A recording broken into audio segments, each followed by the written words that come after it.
So I think the first question is to you, Madam Carol. You've been at it, I think from the last time we were doing this in a few years ago, and TechnoServe has been implementing the YieldWise initiative in the mango value chain. So we're looking at some of the key successes that's year to date, and what are some of the gaps in post-harvest losses? Over to you. Thank you. Thank you very much.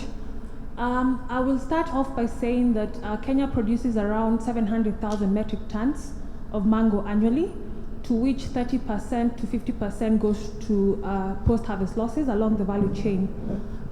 These 700,000 metric tons is produced by approximately around 150,000 mango farmers across the country.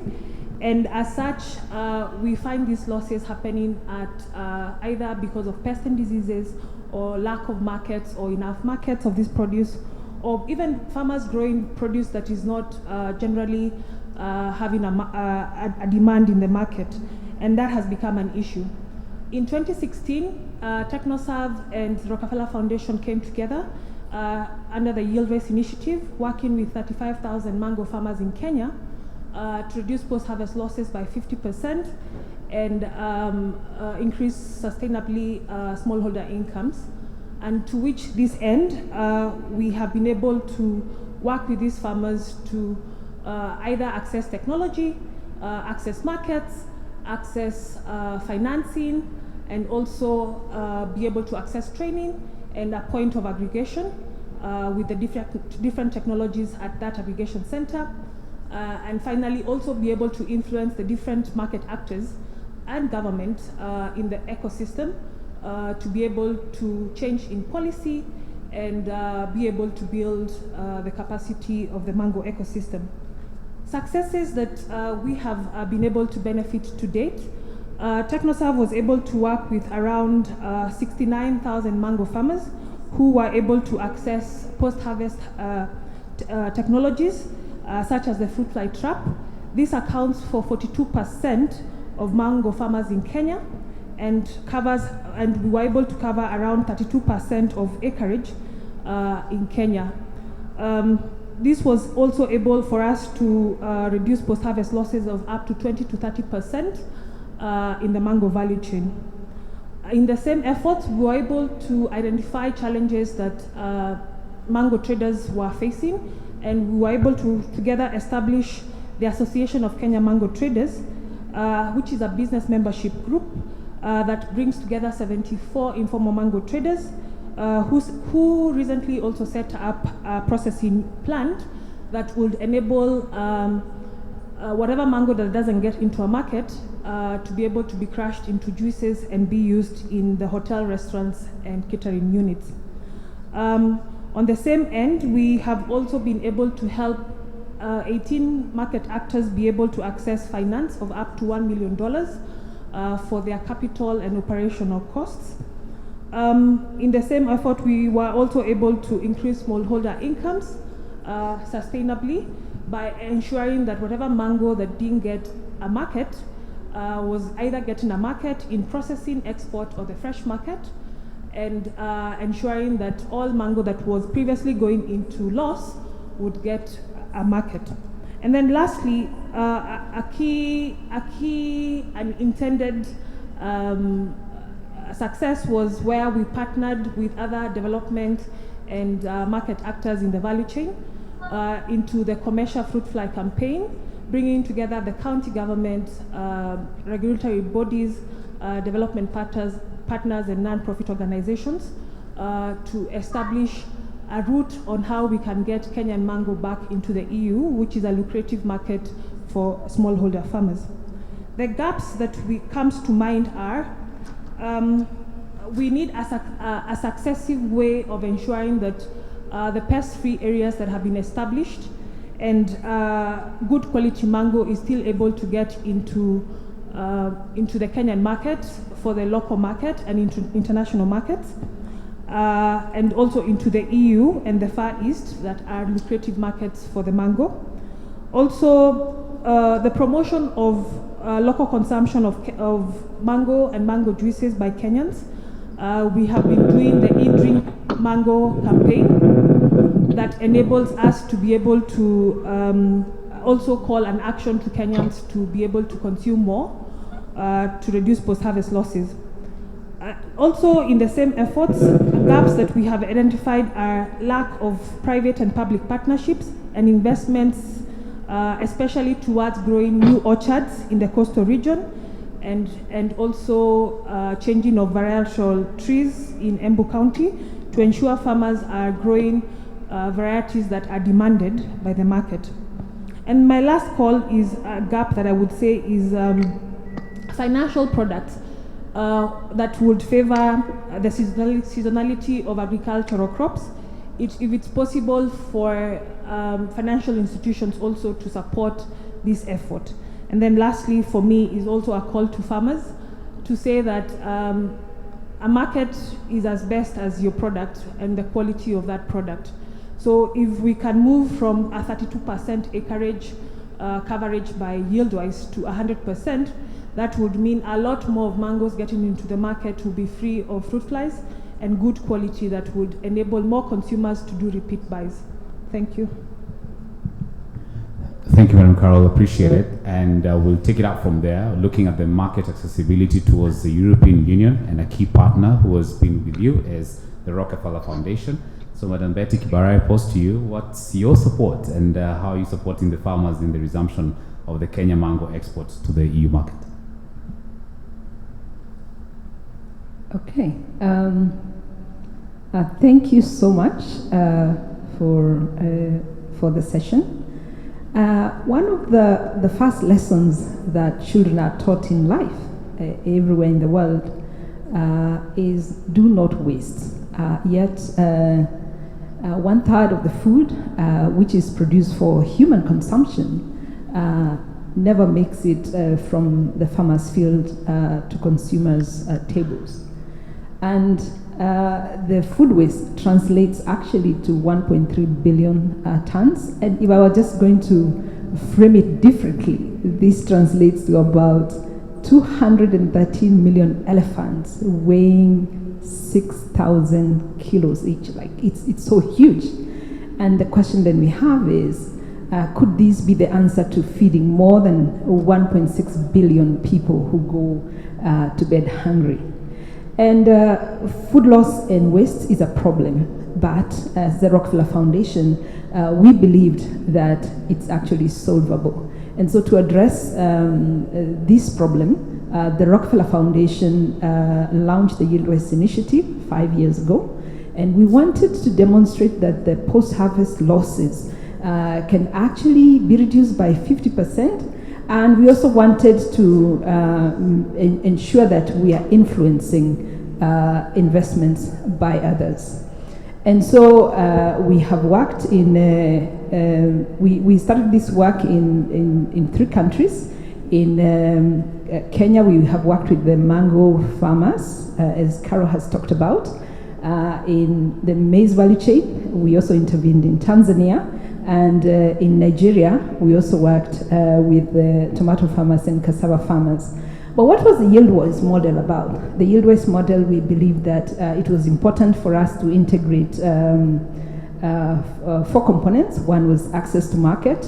The other one is access to finance, aggregation and training of farmers, and the technologies.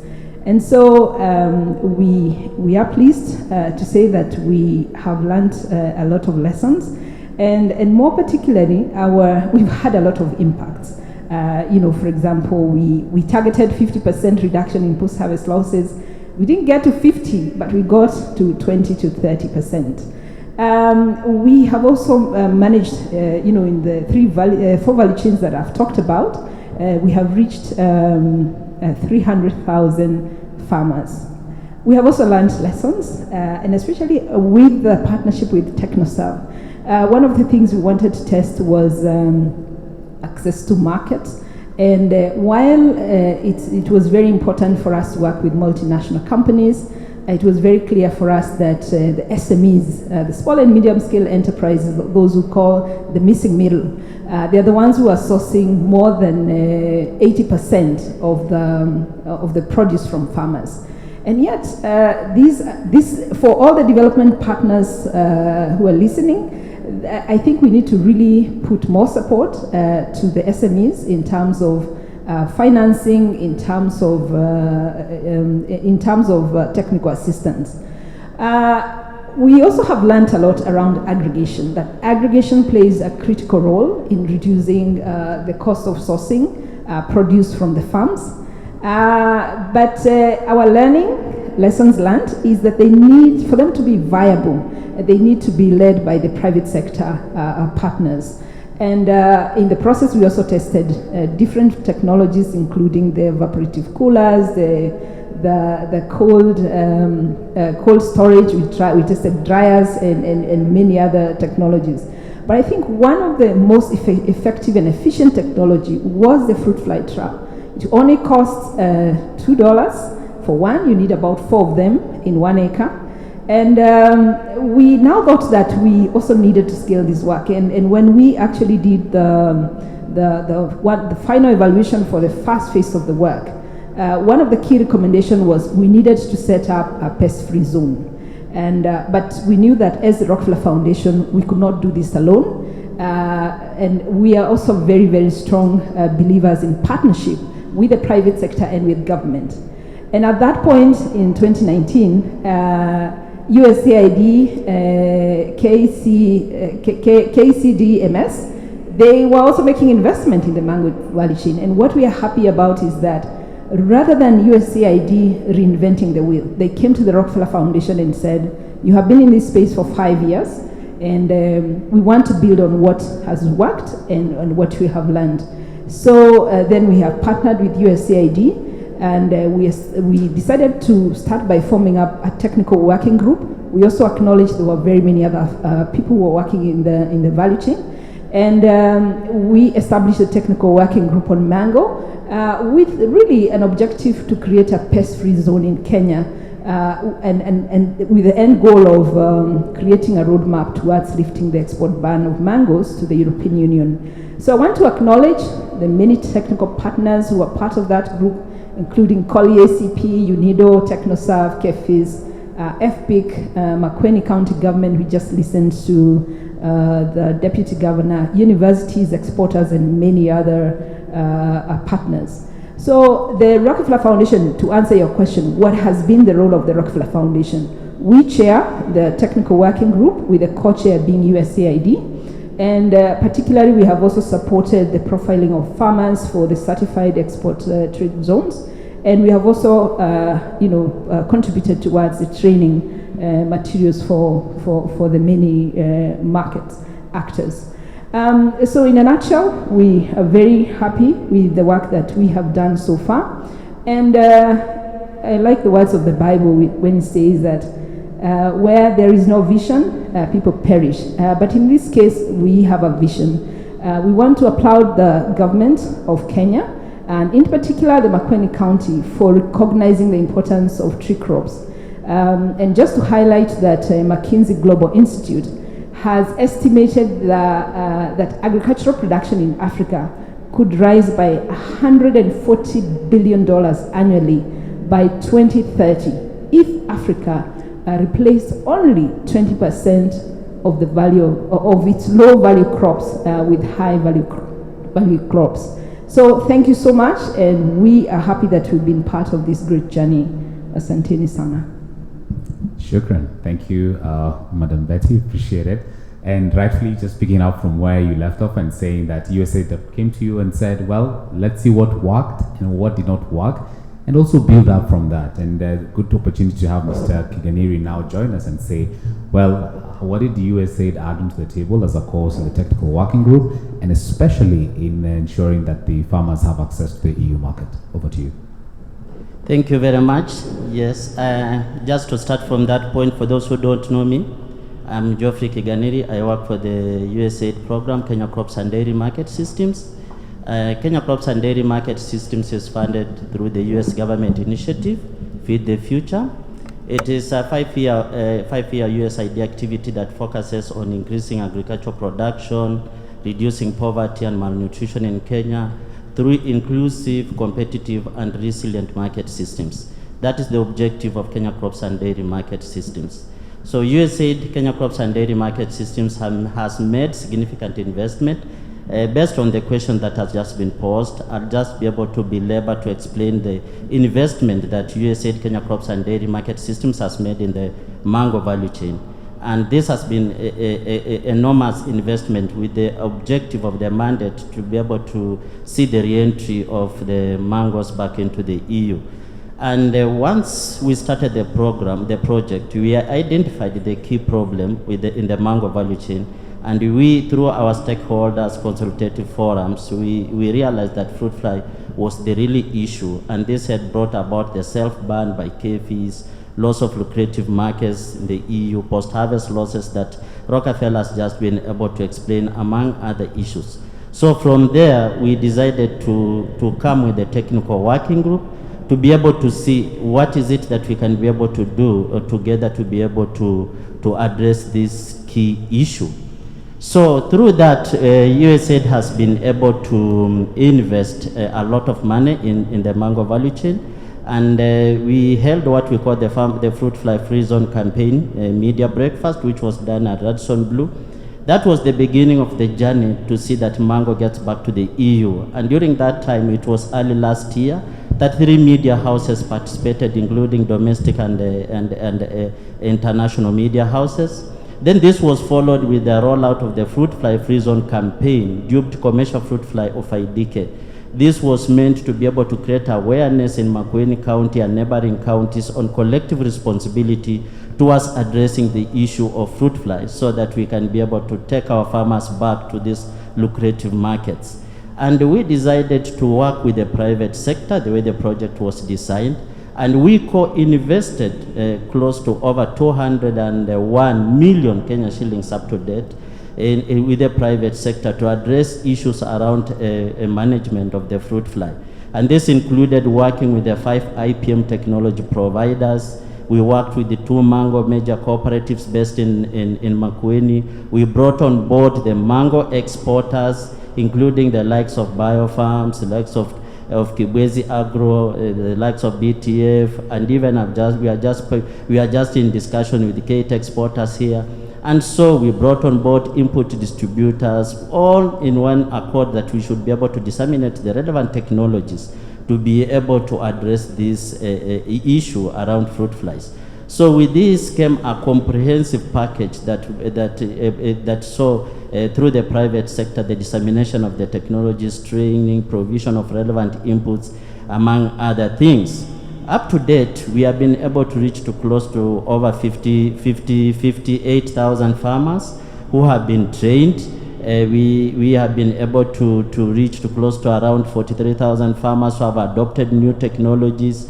We have been able to set close to 177 technology demonstration sites.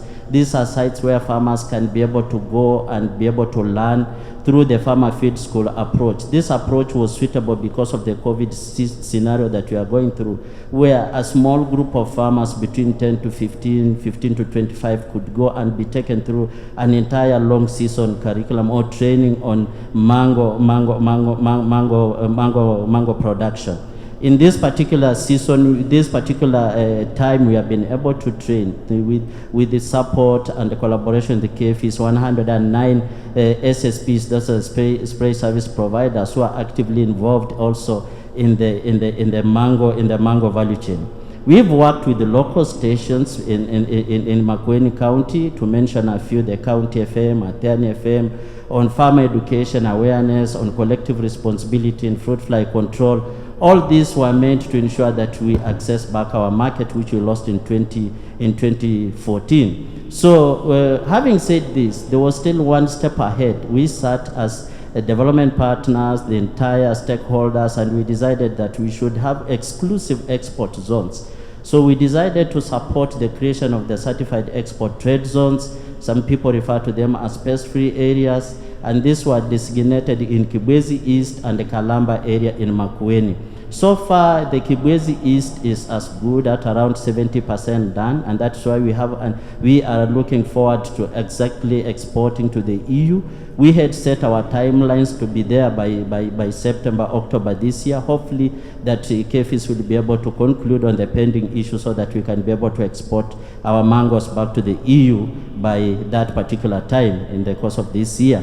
We've also worked jointly with the KFIS in rolling out the PFA protocols. We have worked with the KFIS jointly in acquiring technologies.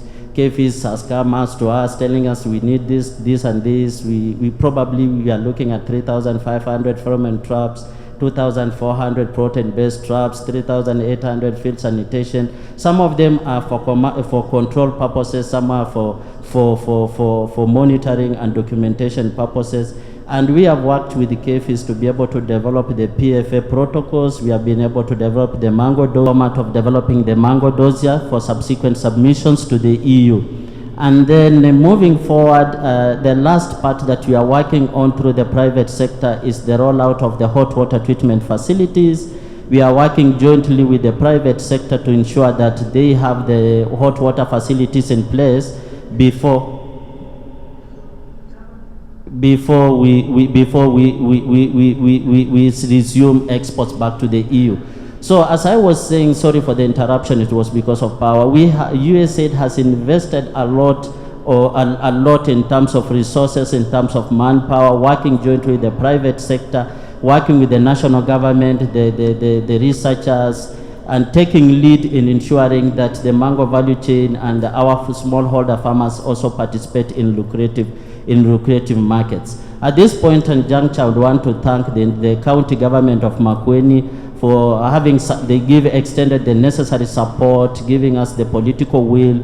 I also want to thank all the development partners who are on board who have assured that we have made this a success. We are looking forward to ensure that by the end of this year, the mango value chain can be able to crystallize and take the true position in the EU and the regional markets. Thank you very much. Thank you very much, Mr. Kiganiri. Great targets, end of this year, as you say. Now I want to hear from Dr. Samuel Mushemi from FarmTrack. Yours is on the most effective technologies promoted by FarmTrack and how these technologies work and how they can be scaled up. And of course, that is on the back of a target of making sure that we can take the mango sector where it was by the close of the year. Thank you very much, Robin, and the participants. I'm one of the IPM providers for the management of fruit flies. I want to mention that fruit flies, mango is attacked by a couple of species of fruit flies, and this is not very common for the farmers. Why am I saying this? Because we are a scientific-based entity, and our focus has been on providing solutions to mangoes, particularly the fruit flies. We do have two IPM technologies that we offer for the farmers. It is the management of fruit flies, and one is based on pheromone. Pheromone is a naturally released chemical by the females. So we mimic that one to attract and kill the males in a technology that is commonly referred to as male annihilation technique. And essentially is providing the technology or deploying it in the farm within the system, and it attracts in mass the males and kills them. If you do that, you end up reducing the population because you deny the process of copulation and fertilization of eggs. So we do have two components. One is that deals with the most invasive species and the most dominant species of fruit flies. This is Bactrocera dorsalis, and this is the introduced fruit fly. It was not there before 2003, and we have a product that we call Bactrolua. Then the second one is for managing local or indigenous species of fruit flies that were there even before the most destructive species came on board, and we call it Tremedula. So we have these two products that target the males only, and the way they work is by mass killing and attracting and mass killing of these males. The second one is the protein bait technology, and this is for the management of females. And particularly, we have a component in this product which only is appealing to the females who have eggs in their body. When they want to lay them, they look for this protein so that they can sustain their eggs and make them viable for hatching. So we exploit that, and by doing so, deploying this product in the system, we try as much as possible to target the females that are about to lay eggs. And when that happens, of course, you know that we are going to reduce the infestation, because one female can lay in one fruit up to 100 eggs. And not all of them are going to hatch, of course, but suppose it lays eggs in 10 fruits, then you can imagine the kind of damage that's going to be done. So if you kill that one female, you're withdrawing more than 300 children of the fruit flies that were supposed to be laid, and they will consequently cause havoc. So these are the main technology that we have. We are looking into more technologies because we have done the investment, and that's why our development partners have been key to us, because we've been able to move to the next step. We do have other available IPM technologies, and some of these, the farmers do not have to labor to invest in them. For example, we have cultural practices that the farmer can deploy, use of bags to cover the fruits. It's a bit tiring, but should we want to go to the EU market and you're able to bag all your fruits before they're infested, then it's an opportunity to keep off the fruit flies. We do have one of the IPM providers who is also doing orchard sanitation by providing bags, sanitation bags, where you put in those fruits that have fallen on the ground. I heard in the video some farmers complain that once a fruit has fallen on the ground, that's the head. It's not the head. Put it in the sanitation bags to get rid of the fruit flies. Resistant varieties of mangoes is one area that we need to invest in, because we know that there are some varieties that are resistant to fruit flies, whether they are exotic or the indigenous species that we have. We need to have the breeders come on board, and we need to make this value chain more valuable, attractive for the breeders to come and invest in. We do have natural enemies, and one of the products that is in the market is Augmentorium. We have natural enemies, that these are parasitoids, or they attack the eggs and the larvae of the fruit flies inside the fruit. They have been introduced from other countries like Hawaii. They are in our system. So we do have post-harvest treatment, which is available for us, and I think that different partners are looking at that. And the last one, which is a bit expensive, and this is appealing to the government, they need to invest on the starter insect technique, which is very, very expensive. So how can we upscale the available technology that we have? Policies. The county government, McQueen mentioned some of the policies in registration of these products, fighting the counterfeits at the farm levels. And it's through that the IPM providers can make it affordable by reducing the price of these commodities. We also encourage the development partners to also offer these financial support to these companies, because we are SMEs and we can grow to the next level should we have this support from the private sector. Thank you very much. Thank you very much, Dr. Mushemi. Next up, we'll hear from Japheth Mbadi, and this is, of course, he's representing the exporters. And we talk about the buzz in terms of looking at, how are we making ourselves competitive and exporting to the EU. Yours is on looking at the key actors in the export market, and really what kind of investments have you made basically as you prepare towards the resumption of the export market. Now here particularly, I'd also want you to mention the inclusion of the hot water treatment systems for your products. Okay, thank you. I'm Jafeth Bandi from Kate Exporters. Kate is one of the leading exporters of fruits and vegetables to markets overseas, amongst them UAE, Far East, and Europe. And we really appreciate the support we've gotten from YieldWise project, especially surrounding reduction of post-harvest losses on the mango. And what I want to say is, as Kate, our key role is marketing. And market is everything, it's the key thing. Because if the producers produce there and we lack the markets, then all these other efforts are in futility. And I want to say that diversification of the mango market, especially the export sector, is not a choice that really we have. Because we've, in terms of export, we've been relying mainly with the UAE market, the Middle East market.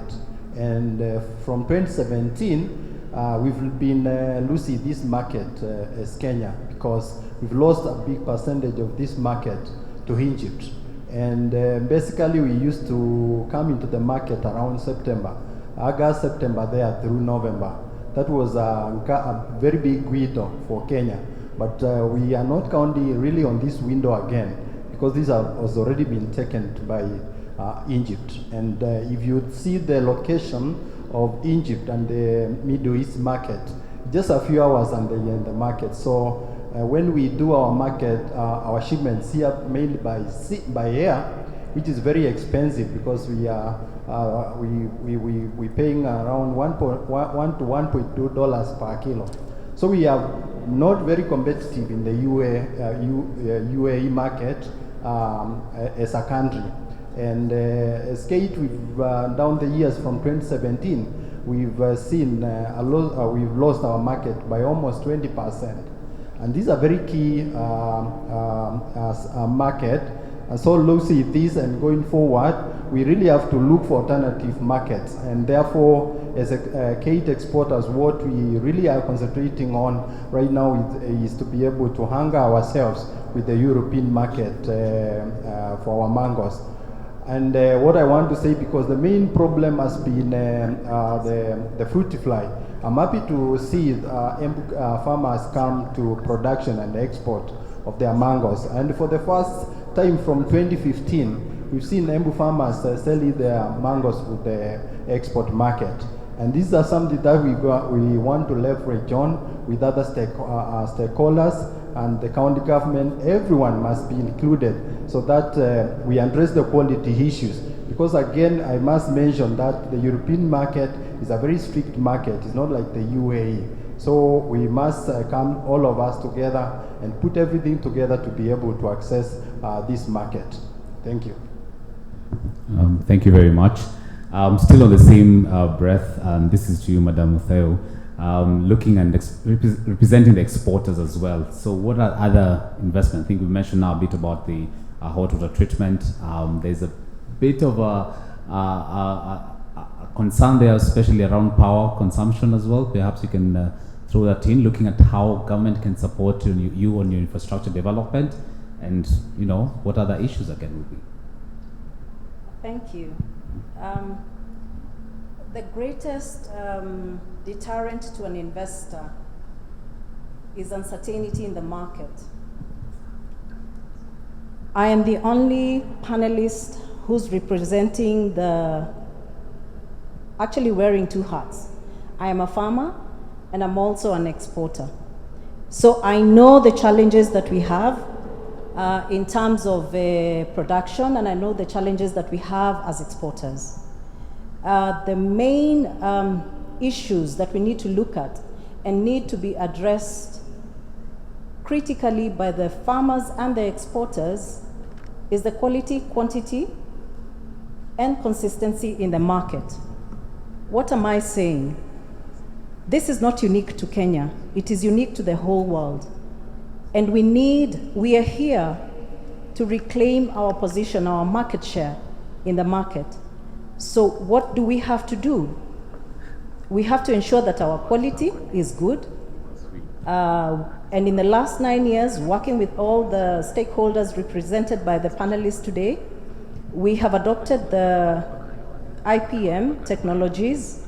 This is not only for Kibwezi Agro Limited as an exporter and a farmer, but we've also disseminated the same information to our outgrowers who are within the pest-free area.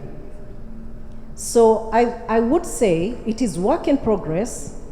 We are ready to re-enter the market, and I believe we have what it takes. I'm not saying we are going to reclaim our market share immediately. No, it is gradual because the market also has its own conditions. In terms of infrastructure, we have challenges because, like you have seen, even with this particular conference, we are experiencing electricity outage. The quality of power in Kibwezi is poor. So we need to ensure that some of these things that are supposed to be infrastructure that is supposed to be supporting our activities is upscaled so that we are able to protect the machineries. I will mainly dwell on the hot water treatment plant. It is a requirement in the EU market. So what do we need to do, or what have we done? In partnership with USAID, we are going to have all factors being constant. This is during the pandemic, and we keep having all the goalposts shifting. We are targeting to have the installation done in Kibwezi of the hot water treatment plant. And the hot water treatment plant is accessible not only to Kibwezi Agro Limited and our outgrowers, but it will be accessible to all exporters who have outgrowers within the certified areas. Why has this been done? It's because the self-imposed ban was because we were trying to control the fruit fly, which is a quarantine pest in the EU. That has been controlled. I truly believe that Kenya does not want to go back to where we've been, the darkness we've been in the last 9 years. So we must, all actors in this value chain must act responsibly to ensure that we protect our market. We are consistently in the market, improving year in, year out, and ensuring that we eventually attain our market share. I would also like to finish by saying that the excitement on the ground is palatable. The farmers, the logistics companies, the consolidators in the EU and in the UK, everyone is waiting for the resumption of the Kenyan apple mango. And I am sure within this 2021 season, we are definitely going to be in. Thank you. Thank you very much, Madam Theo. I like the positivity and the energy. I think this is a year to look out for. You repeat also what Mr. Kiganiri said, that this is actually the year to make sure that we are back into the market and back fully. We'll come back to you, of course, for your, kind of what would actually want done. And you mentioned about the not only the power, but it's also about the quality as well. And we also want to hear back during the question and answer session. Just to reiterate again, maybe I can be a bit louder here. The participants who just joined us, who were with us as well, please, should you have any questions for the panelists, just kindly drop them up on the chat box. We have a moderator looking at them as well, and we'll be able to just pose them to the panelists as we go along. So last but not least, hearing from our panelists, I'd like to welcome, representing government as well, that's Mr. Frederick Kome from KEFIS. Now, KEFIS has actually been at the forefront in developing the roadmap towards the lifting of the self-export ban. That's for the mango value chain. So how far are we in the process, and how is the lifting of the ban impacting the smallholder producers here in the country? Over to you, Kome. Thank you. First, I would say that for those who don't know KEFIS, KEFIS is a government body under the Ministry of Agriculture. We are the National Plant Protection Organization for Kenya, and our key mandate is really to support or facilitate trade, especially imports and exports. And of course, mango is one of our key value chain that we are supporting, and we've been working for a very long time in, of course, supporting the stakeholders who are exporting to different destinations, including AU before the ban, and of course those who are exporting in other countries, especially the Middle East and even the regional markets. You've heard about the ban that was a self-ban. Of course, it has taken a while, I think 6 years plus now, and of course the purpose was to organize ourselves so that we can handle the challenge that was there, which was basically the fruit fly. We are getting a lot of interceptions from the AU market, and of course a decision was taken by the government and the stakeholders that we need to look at it and having it sorted out. Of course, it has taken a long time, as I've said, but it was also complicated by the new requirements, new directives from AU that now required a lot of work that needed to be done, including, of course, management of other pests that were not included, other fruit fly species that were not initially included in the first requirements. And of course, we had to look at that. We have looked at the requirements. There are, of course, a couple of options there for our market. And of course, two of them applies directly to our case, and we have taken up those. One is post-harvest treatment, and we are working with the stakeholders to make sure that we are able to meet that particular requirement. I will report in late last year, we developed a dossier that is one of the new requirements to assess the AU market. For the hot water treatment, and submitted it to AU. It was accepted, and of course all the AU member states have been notifying the intention of Kenya to start exporting mangoes as from February this year.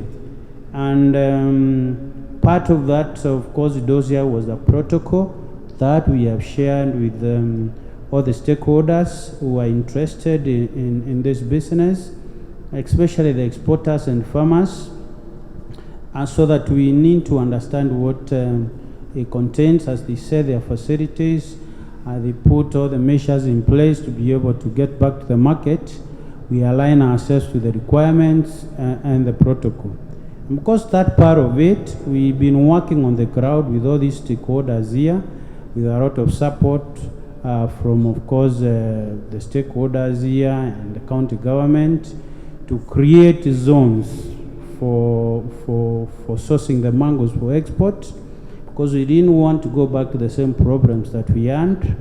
And of course, some of these zones, they are in Makueni, and I'm looking at the numbers of the farmers in those zones, approximately 4,000.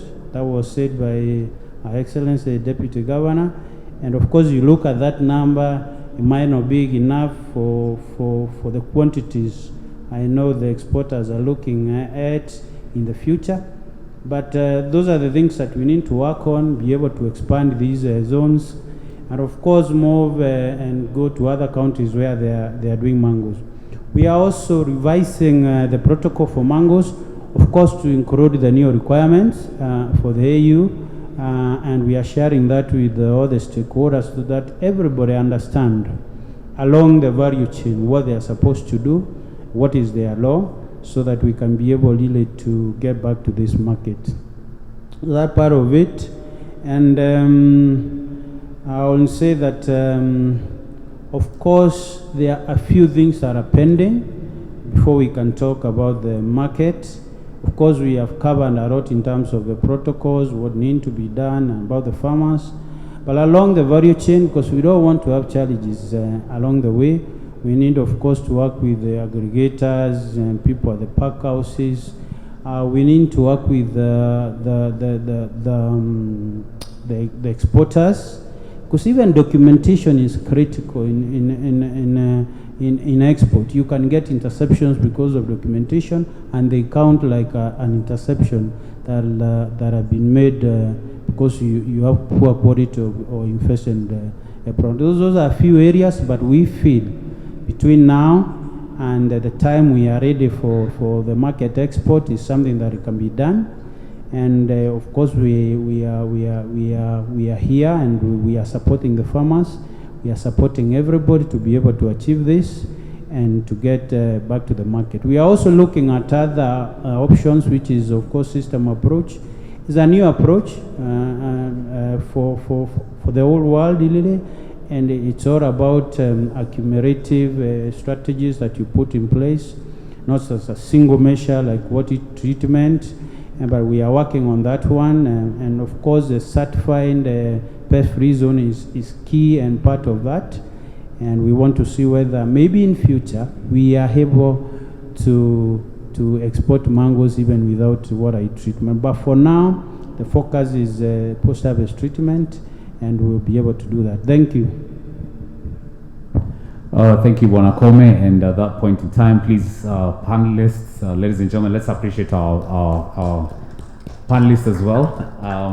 For those of you there, I think you can just use your chat platform as well. We have a clapping emoticon there, and you can just clap for our panelists.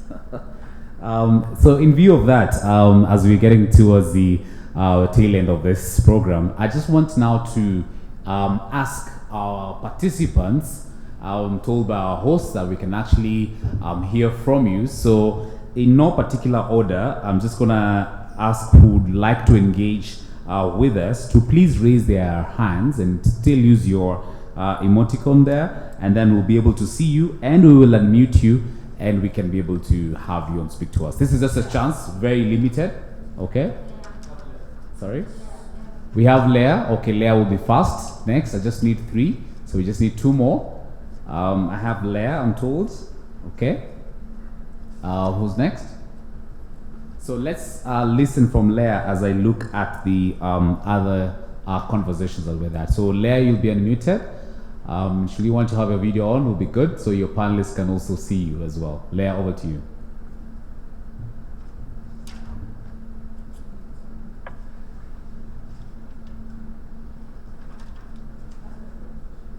Leah, kindly unmute you on your side. Can you hear me now? Loud and clear. Please go ahead. Forget about the background. This is Leah. I'm very excited. I've heard about some concerted effort towards perhaps reviving the exports of the mangoes, especially the apple mangoes. I just want to ask the panelists, perhaps, and this can be answered perhaps by the private sector participants, maybe Dr. Mushemi, what concerted efforts or regulation intervention or lobbyist intervention can perhaps be put in place for us to be able to support that goal in terms of reaching the very farmer who is perhaps not able to access this kind of conferences or this kind of information yet. You have products that are able to, if not eliminate the pest, perhaps create a near pest-free zone. Over to you. Thank you very much. Thank you, Leah. My name is Leah Kagumba. Thanks, Leah Kaguma. Appreciate it. Directed the question straight up to Dr. Mushemi, so he's noted that. Do we have another question? Anyone who's raised their hand? No, anyone who's raised their hand? Okay, yes. The name, please. Okay, G. Nyangori. That's the name we have. So, Nyangori, over to you.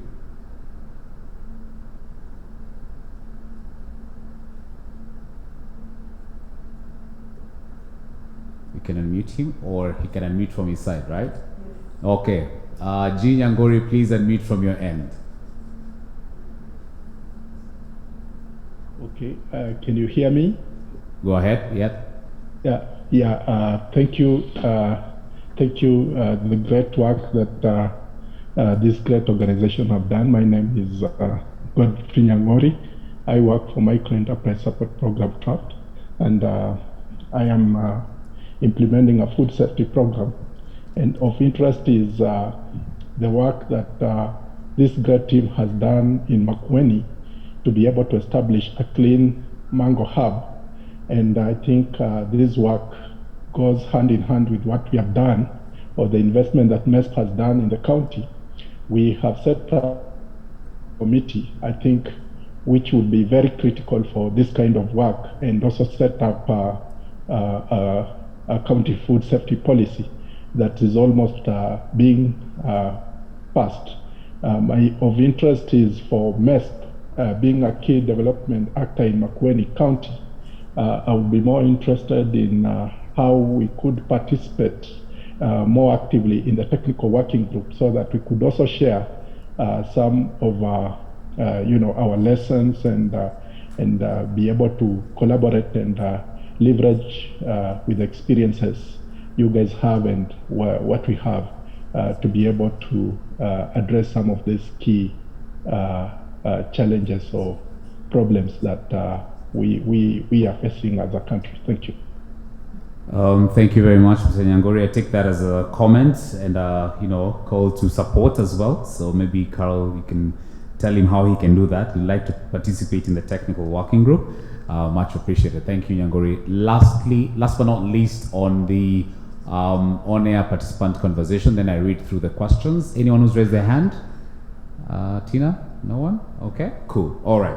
Great. So let me just quickly run through the questions we've received from our participants, and after which I will just add on to the minute that our panelists have for their closing remarks, and they can just infuse with the questions. So let me just go through. So Ruben Kyoko asks, what are the steps taken to ensure that the other zones in the country are pest-free and can also export to the EU market? Okay, that's from Ruben Kyoko. Faith asks, who is responsible for the counterfeit products distributed to the farmers to control fruit flies? Who is responsible for the counterfeit products distributed to the farmers to control fruit? Of course, that was raised as a concern as well. Leah Esilaba asks, I'm blank in farming. Can you help me in step-by-step farming into mangoes? So to the farmers in the house, Leah Esibala needs a lot of help there. And we have Siki Lelu asks, did the program also look at supporting other product development, that's beyond fresh mango juices, that can focus on the domestic market? So did the program also look at supporting other product development that's beyond fresh mango juices that can focus? We are particularly focusing on mango, so I believe there are other products. I believe mango crisps perhaps, yeah, and other stuff, yeah, okay. Madam Ruth Kibara will talk about that. And also have Joseph. This conference has been a real eye-opener to me. I'm a budding farmer in Athi River. I'm very interested in food farming. I hope that we'll also have access to the resource persons and partners even after the conference. So that's for Joseph, and I'm sure that we have all your contact details, and the presentation will be shared, so definitely please keep in touch. But Joseph asked that, would like to really participate a bit further on that. So, dear panelists, feel free to just chime in on either one of those queries as you also give your closing remarks. Now, I'm going to add a bit of 30 seconds onto your remarks, so it's just a minute 30. We'll take a round. Carol, do you want to start with you, or okay? Or actually, let me just start with Mr. Kome, so we can just start on that end, and then have Carol be the last one on this end, seeing that we began. Okay? Thank you. I think I will want to answer the question on the pest-free areas. We have and we have plans, of course, to expand and include more farmers in these areas. But of course, that calls for support. As a government, as an institution, we're also dealing with many other value chains, but we have a lot of support in mango. And of course, we will still require a lot of support from these stakeholders here and others to be able to do that. We already have a pest-free area in Tana River for mangoes that is in progress. We had one in in Meru, and we're also thinking about Embu and other areas that are absolutely growing mangoes for export. And the protocol that we are creating is, of course, to be able to bring all the stakeholders in place so that they understand what it is required, because it's not really like a business of government to set this a pest-free area, as is to provide the technical knowledge, train farmers, and we are able then to achieve what we want. Thank you.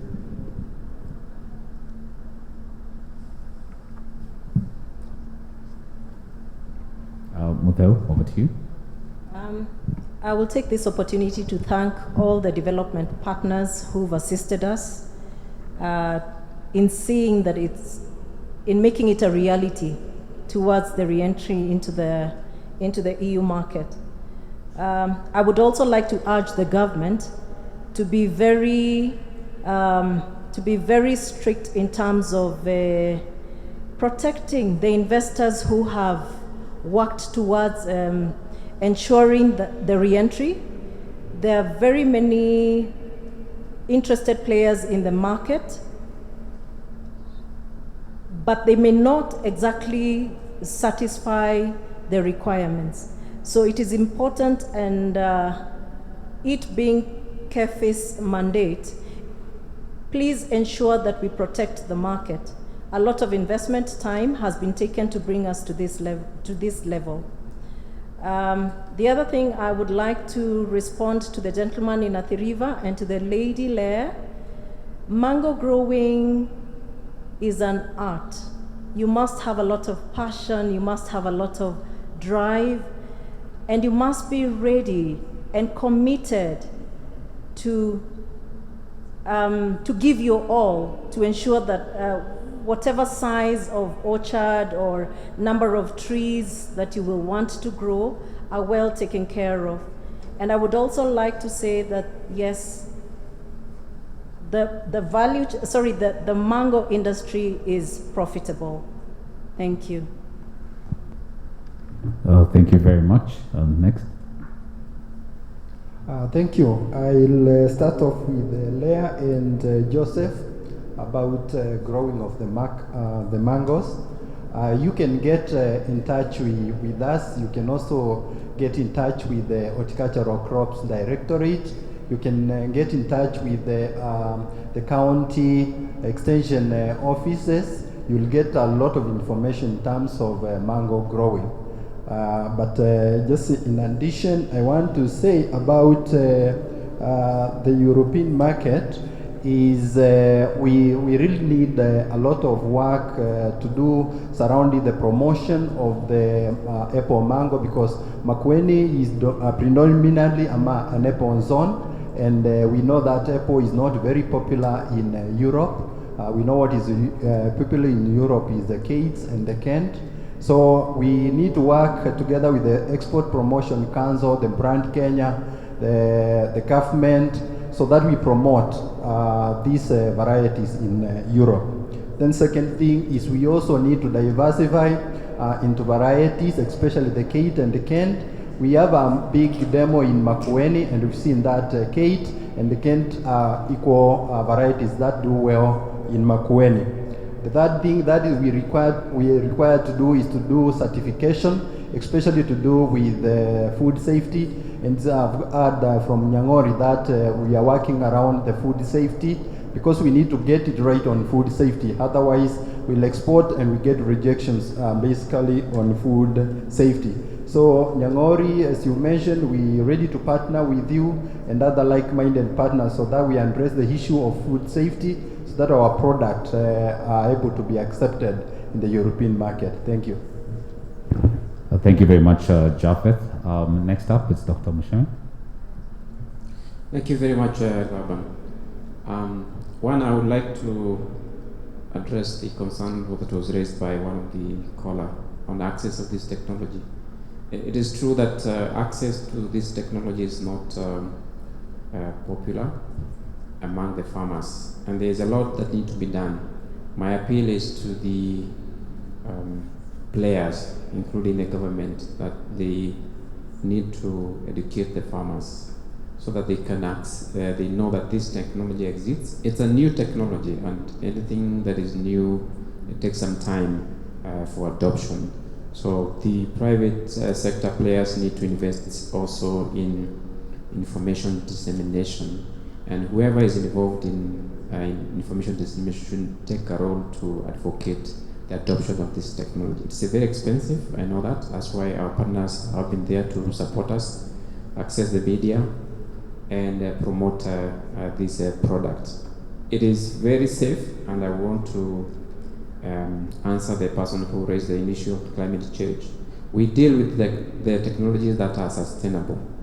The active ingredients that we are utilizing, they are natural materials, so they don't have an impact to the environment nor to the user. So the issue of food safety is as well addressed. That's why we have invested in this technology, because we know the benefits that come to that. So for the next steps, so that we can access this market, the EU market, and create the PFA, we need to have all the farmers utilize the available technologies so that we can keep off fruit flies on mangoes. That is my take. Thank you very much. Thank you, Mr. Kiganiri. Thank you very much. Yeah, I'll probably start by responding to the gentleman, the MSP colleague. Yeah, we started the TWG and our key mandate was to ensure that the farmers re-enter into the EU. The exports are open back to the EU. The technical working group is an open entity. You are free to join. You can leave your contacts. I'll reach out to you so that I can admit you into the groups, and you'll be able to learn how far we have come and where we are going. And the benefit of the mandate, we can only be able to achieve our mandate once we see that most of our smallholder farmers are participating in these lucrative markets. In terms of the other participant who asked about the value addition, we are looking at the mango value chain holistically. As USAID, Kenya Crops and Dairy Market Systems, I told you we have co-invested heavily with the private sector, and this cuts across different interventions. We are talking about fresh mango exports back to the EU and the Middle East and streamlining the Middle East market.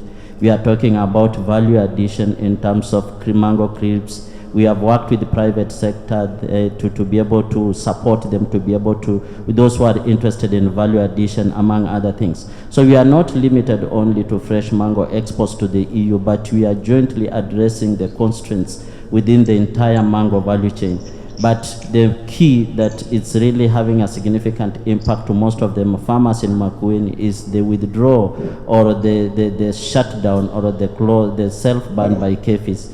And how they lost the EU market. So we had a mandate as the TWG, which constitutes all the development partners, the private sector, research institutions, and the IPM technology providers, agri-inputs. We had a mandate to be able to work jointly to address this challenge and see that we resume exports back. And on that note, I would love to thank all the TWG members who have really participated in ensuring that we achieve our core mandate. We are almost there. We are still there. I'm requesting you to keep pushing for everything that's pending. I'm so grateful to KEFIS, the private sector represented here, the farmers led by Mudeu, and my coach, my chair, Rockefeller, and the team. I hope we are not yet there. We are almost there. We can only be able to say we have made it once we see our mangoes back on the shelves in UK, in Amsterdam, in Paris. Once we are there, we can now be able to toss a glass and say thank you that you have made this far. Thank you very much to all the participants, and have a blessed weekend ahead. Thank you very much, Mr. Kigadiri. Something to look forward to for sure, when we can toast and celebrate once you're back to the market again. Last but not least, actually, second last but not least is Madam Betty Kibara from Rockefeller. She has, I think, 2 questions, quite a lot of many questions there. And Let me try. Yes. So I want to answer the question about the mango products. One of the things that we did during the YieldWise implementation of the YieldWise initiative was to work with University of Nairobi, the Department of Food Science, and we helped to establish mango processing hubs, and these are in Karurumo and Masi in eastern Kenya. We also supported the establishment of a hub that is able to facilitate processing at the University of Nairobi. So at the University of Nairobi, you can learn how to dry mangoes, you can make wine from mango, you can make powdered mango, you can make leather mango, you can make candy, you can make pureed and powdered mango, and many other products. Actually, there are about 13 products that you can make from mango. So we did also supply the setting up of solar dryers, and the solar dryers can dry not just mango. We have seen, for example, Karurumo, that they dry banana flour for the companies that are doing baby foods, and you can also dry or dehydrate vegetables.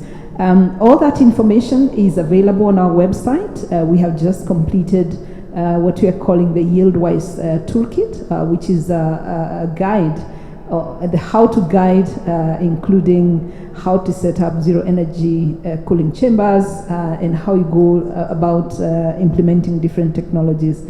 So please zoom into our website for more information. And then finally, what I can say as a parting shot from my end is that there are very many successful pilots out there. Many development partners are doing a good job, but in most cases, those just remain as good, successful pilots. So I think for me, it's just to challenge all of us who are in the development space. If we can come together and put our efforts together, just like the way the Rockefeller Foundation has worked with USAID, identify a problem, build from what everyone has done, not just reinventing the wheel. And I will just end by an African saying that says that 2 ants do not fail to lift a grasshopper. The problem ahead is a big one. But we are all here. We may look like ants, but we are going to lift this mango and take it all the way to the European Union. Thank you so much. Great. Thank you, Madam Kibara. Last but not least, Caroline. Thank you. I think I'll answer Catherine Nekesa. We worked and we still work in all the 10 mango growing counties, and so we were able to still share information with the county governments, the extension service providers, and farmers. And if you still need this information, TechnoServe still holds the information on mango. Over the 10 years we've worked with Bill and Melinda Gates Foundation and Rockefeller Foundation. We are more than glad to share this information. And to the MEST partner, yes, you can join the technical working group. You can reach out to TechnoServe, the USAID KCDMS group, and Rockefeller, and we are glad to participate going forward. My last call would be to all actors and development partners in the mango value chain. I think there are key gaps that still need to be addressed, and a lot has been done over the last 10 years, but there are key things that we feel the need to create a proper market system. And as such, maybe just reach out to TechnoServe, then we will be more than happy to see or co-create ideas around how we can work in this value chain and other value chains in the horticulture industry. Thank you. Thank you very much. And Carl, they can reach out to us on email, right? So we just use the email platforms, again, still on social media. Please also on the chat platform as well. Please just do share contact details. I think, Leah, you found a mentor in Madam Utheo, so I think you will be able to have a conversation with Leah. She posed a question on how to get into mango farming. So basically just make use of the chat platform. I should actually also warn us that in case we go off, please just make sure you can still log on through the same link again. in view of the time we have. We're also kindly requesting you for your patience. I know we are by 5 o'clock, we're going to have a wrap up, but due to our earlier technical glitches, we still have to have a presentation to make and also hear from our country director as well. At this point in time, having heard from our panelists, please let's give them a round of applause. From there, I know us is to raise your hand, so please let's appreciate our panelists. Thank you very much. And great takeaways, I must say, but of course a lot more needs to be done. There's still a long road ahead. Getting in from, Carol, we need to have financial institutions come on board and supporting. We have a target to reach, We also look at Madam Betty, what she's accessing to finances. We had a 50% target, managed to get to 20 to 30%. It's still there again. Mr. Kiganiri, looking at the programs you've launched, the farmers you've reached, upwards of about 50,000. Thank you very much. Also, just to reiterate on the bit about partnerships, the bit about working together and also mentoring as well. Dr. Mushemi on the bit about supportive policies. I've still asked again on the chat platform, apart from KEFIs, if we have anyone else from the government circles as well to please identify themselves, but still this session is recorded and we hope to actually land it on the desks that are actually concerned with this bit. Affordability, pricing, subsidies, still again the financial bit, the financial support comes on board. And I think this is twice now. I don't know how, maybe this is a takeaway that I don't know if it's through perhaps the Bankers Association or through the circles as well, or having within the technical working group also opening it up as well to the financiers to come on board and support. So on the quality of power, quality of provision and the quality of power as well, that's quite critical. And also looking at the hot water treatment and how to actually boost that. So purely all around infrastructure. So great insights, great input, and I must say this is definitely a sector to look out for. And we thank all our partners, both who are here and who have logged on and who are not with us here today, but we appreciate you all. At this point in time, I'd still request the panelists to maintain their seats. We're going to hear from Genesis, who are with us here today, and they have a presentation to make. And I think it's Madam Choda who's going to join us right on stage. So without further ado, it's my pleasure to welcome Genesis Analytics team. And looking at their key learnings, we have the presentation loaded up, and they're about to start.